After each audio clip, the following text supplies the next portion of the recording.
Arvohlar orolidagi gapim esingdami? Men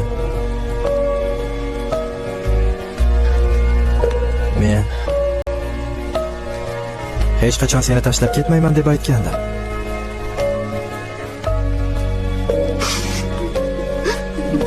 Shunday ekan, bekordan bekorga o'zingni ayblama. Meni o'ylaganda o'zingga g'amxo'rlik qil.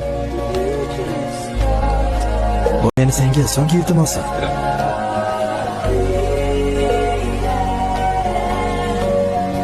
O'zingni asraran.